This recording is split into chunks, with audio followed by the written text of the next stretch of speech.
If you have the Royal One Touch Cappuccino by Saeco, and then you have this message here, insert brew group. I just fiddled for 2 hours on this. If so, the brew group wasn't going in. It just wasn't locking in. And so, if you look at other tutorials, they'll ask you to make sure that the brew group is set on neutral. So there's like a little arrow here. Mine was on neutral, but still it wasn't going in, even though it was already on neutral. So one of the things that you have to check is the following here is like when you're looking at the gears, you see they're not spaced evenly. They're kind of like spaced shorter at the bottom, and then there's like a big space at the top.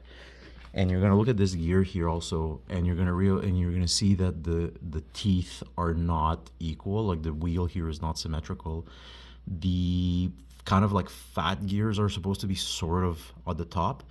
And what I realized when I had the issue is that mine were at the bottom. So there was no way that it was going to go in. My brew group was okay. It's just the gears were at the bottom. And then, other tutorials will tell you to turn on the machine on and off, and then that should reset it, but it wasn't doing it for me. And for other machines, you just have to put a drip tray in and close the door without the brew group, and the machine will reset itself, but this one will not. So what you can do here, this is what I did, is I just inserted the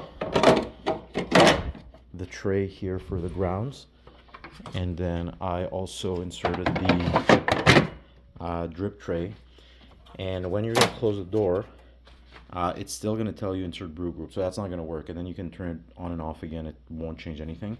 So what I did here is I tricked. So this is fixed now. The gears are the way that it should be. But if you're having the issue and the fat gears are at the bottom, there's no way your brew group is going in. So what you're going to do is you're going to trick the machine into thinking that the brew group is in, but then also it's going to give you a message to close the door. So you're going to have to trip the machine in two ways, and the limit switches are here. So I used, like, this is very basic here. I used a spoon, like you can click it. You can hear it here. And then on the other one, I use like this kind of fork here. You're going to click the door also, okay? So I'm filming right now. I don't have my two hands, but what you're gonna do is you're going to click this one, and then you're going to go and trick the door into thinking that it's on.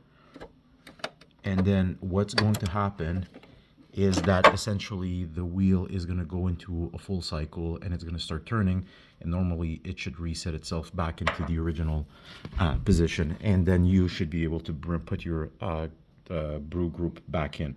So it's not a problem. It wasn't a problem with the brew group. It's just the gear here that holds the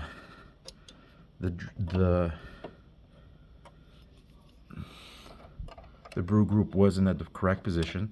So if you click here now, I can't show you the screen, but if you look at the screen, like the error message goes away. So if you do that and you're just turning the machine on, you turn it off and then you turn it back on.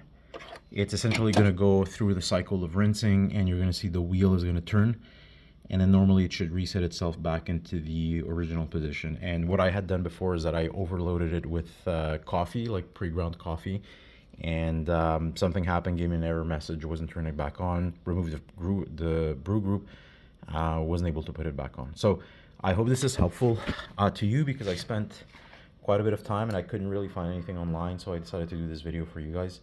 So yeah.